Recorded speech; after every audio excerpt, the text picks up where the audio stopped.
श्री शिवाय नमस्तुभ्यं भक्तों, स्वागत है आप सबका आपके अपने YouTube चैनल नमामि शिवजी में। भगवान भोलेनाथ की कृपा हम सब पर सदैव बनी रहे। भक्तों, आज के वीडियो में आप सुनेंगे भाद्रपद मास के शुक्ल पक्ष की एकादशी परिवर्तनी एकादशी का शुभ मुहूर्त, पूजा विधि, व्रत कथा, एकादशी के दिन क्या करें क्या नहीं करें, वीडियो में सब बताने का प्रयास करूंगी। वीडियो को पूरा अवश्य सुनें। एक एक बात बहुत ही महत्वपूर्ण होने वाली है। वीडियो में आगे बढ़ने से पहले कमेंट बॉक्स में हर हर महादेव, जय श्री कृष्णा अवश्य लिखें। चैनल पर पहली बार विजिट हुए, पहली बार मेरी आवाज़ सुन रहे तो चैनल को सब्सक्राइब करके बेल आइकन अवश्य दबाएं। इससे हमारे वीडियो की नोटिफिकेशन आप तक पहुंचती रहे और आपको नई नई जानकारी मिलती रहे।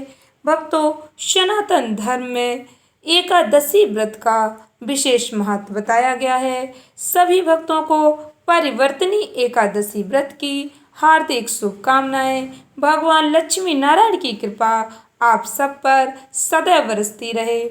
भक्तों, प्रत्येक माह में एकादशी का व्रत 2 बार रखा जाता है। शुक्ल पक्ष और कृष्ण पक्ष की एकादशी तिथि को व्रत रखा जाता है। यह विशेष दिन भगवान श्री हरि विष्णु जी को समर्पित होता है। इस दिन भगवान लक्ष्मी नारायण की पूजा आराधना की जाती है। भाद्रपद माह के शुक्ल पक्ष की एकादशी तिथि को परिवर्तनी एकादशी कहा जाता है। इस दिन भगवान श्री हरि विष्णु जी लक्ष्मी नारायण भगवान की पूजा आराधना करने का बड़ा ही विशेष महत्व बताया गया है। धार्मिक मान्यता के अनुसार परिवर्तनी एकादशी के दिन व्रत रखने से, व्रत कथा श्रवण करने से जीवन में सकारात्मकता आती है। व्रत रखने वालों को अच्छे पुण्य फलों की प्राप्ति होती है। भक्तों, इस एकादशी को पद्मा एकादशी, वामन एकादशी के नाम से भी जाना जाता है। पद्मा एकादशी, वामन एकादशी, परिवर्तनी एकादशी इन नामों से जाना जाता है। परिवर्तनी एकादशी का शुभ मुहूर्त भाद्रपद माह के शुक्ल पक्ष की एकादशी तिथि की शुरुआत 13 सितंबर को रात 10:40 पर होगी। इसका समापन भक्तों 14 सितंबर 2024 को रात 8:41 पर होगा। ऐसे में भक्तों, उदया तिथि के अनुसार 14 सितंबर 2024 को परिवर्तनी एकादशी का व्रत रखा जाएगा। पारण का सही समय क्या रहेगा? पारण भक्तों सही समय में ही करना चाहिए।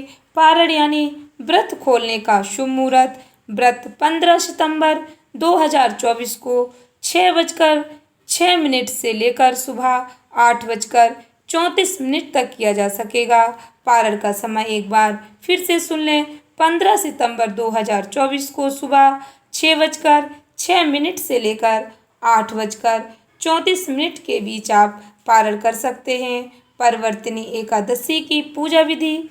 भक्तों, परिवर्तनी एकादशी के दिन सुबह जल्दी उठें। सूर्योदय से पहले उठने का प्रयास करें। भक्तों, कोई भी व्रत हो, आपको सूर्योदय से पहले जाकर अपने नित्य कर्मों से निवृत्त होकर सुबह जल्दी स्नान करके स्वच्छ वस्त्र धारण करने चाहिए। इसके बाद पूजा घर की साफ सफाई करें। भगवान श्री हरि विष्णु जी का ध्यान करें। भगवान की पूजा आराधना करें। ऐसा करने से शुभ फलों की प्राप्ति होती है। भक्तों, सुबह शीघ्र जागकर आप भगवान की पूजा आराधना करते हैं तो भगवान का आशीर्वाद प्राप्त होता है। भगवान श्री हरि विष्णु जी को फल फूल, धूप दीप नैवेद्य, आपके पास जो भी पूजा सामग्री है उसे पूर्ण श्रद्धा भक्ति के साथ भगवान श्री हरि लक्ष्मी नारायण को समर्पित करें। भगवान विष्णु जी का आपको जो भी मंत्र याद है, भगवान का जो भी नाम याद है, आप पूजा पाठ करते समय भगवान का नाम स्मरण निरंतर करते रहें। यदि आपको मंत्र याद है तो आप मंत्र का उच्चारण करें। ओम नमो भगवते वासुदेवाय नमः। ओम नमो भगवते वासुदेवाय। आपको जो भी मंत्र याद आता है आप उस मंत्र का पूजा पाठ करते समय निरंतर स्मरण करते रहें। इसके अलावा भक्तों, यदि आप विष्णु सहस्त्र नाम का पाठ करते हैं या मोबाइल पर चलाकर सुनते हैं तो अति उत्तम रहता है। इस दिन एकादशी के दिन विष्णु सहस्त्र नाम श्रवण करना या पढ़ना अति श्रेष्ठ माना गया है। भगवान विष्णु जी, माता लक्ष्मी जी सहित आप सभी देवी देवताओं की पूजा आराधना करें। आपके मंदिर में जो भी देवी देवता विराजमान हैं सभी की पूजा आराधना करें, आरती करें। इसके बाद प्रसाद वितरण करें। भक्तों, एकादशी व्रत में किसी का अपमान नहीं करना चाहिए। अधिक से अधिक भगवान के नाम का स्मरण करना चाहिए। एकादशी व्रत में क्रोध करने से बचना चाहिए। भक्तों, इस दिन घर में कोई भी तामसिक भोजन ना करें। सभी को शुद्ध सात्विक भोजन ही करना चाहिए। बाल नहीं कटवाने चाहिए। भक्तों, एकादशी व्रत में नाखून नहीं काटने चाहिए। किसी की निंदा चुगली, चोरी, हिंसा इत्यादि नहीं करना चाहिए। झूठ नहीं बोलना चाहिए। ऐसा करने से यदि आप इन सभी कार्यों से बचते हैं तो आपको भगवान लक्ष्मी नारायण का आशीर्वाद अवश्य प्राप्त होगा। आपके घर में सुख समृद्धि सदैव बनी रहेगी। आपको व्रत का पूर्ण फल प्राप्त होगा। वीडियो में ध्यान से सुने, प्रसन्नचित्त होकर। परिवर्तिनी एकादशी की व्रत कथा। भक्तों, परिवर्तिनी एकादशी व्रत कथा श्रवण करने मात्र से भक्तों के सभी पाप नष्ट हो जाते हैं। उन्हें मोक्ष की प्राप्ति होती है। प्रसन्न चित्त होकर श्रद्धा पूर्वक सुने परिवर्तिनी एकादशी व्रत कथा। युधिष्ठिर कहने लगे कि हे भगवान, भाद्रपद शुक्ल एकादशी का क्या नाम है? इसकी विधि, इसका महत्म क्या है? कृपा करके कहिए। तब भगवान श्री कृष्ण कहने लगे कि इस पुण्य, स्वर्ग और मोक्ष प्रदान करने वाली तथा सभी पापों का नाश करने वाली उत्तम 52 एकादशी का महात्म मैं तुमसे कहता हूँ। ध्यान पूर्वक सुनो। यह पद्मा परिवर्तिनी एकादशी, इसे जयंती एकादशी भी कहा जाता है। इसका यज्ञ करने से वाजपेयी यज्ञ का फल मिलता है। पापियों के नाश करने के लिए इससे बढ़कर कोई दूसरा उपाय नहीं है। जो मनुष्य इस एकादशी के दिन मेरी 52 रूप की पूजा करता है उससे तीनों लोग पूज्य होते हैं। अतः मोक्ष की इच्छा रखने वाले मनुष्य इस व्रत को अवश्य करें। जो कमल नयन भगवान का कमल से पूजन करते हैं वे अवश्य भगवान के समीप जाते हैं। जिसने भाद्रपद शुक्ल एकादशी को व्रत और पूजन किया उसने ब्रह्मा विष्णु सहित तीनों लोकों का पूजन किया। अतः हरिवासर अर्थात एकादशी का व्रत अवश्य करना चाहिए। इस दिन भगवान करवट लेते हैं, इसलिए इसको परिवर्तिनी एकादशी भी कहते हैं। भगवान के वचन सुनकर युधिष्ठिर बोले कि आप भगवान, मुझे अति संदेह हो रहा है।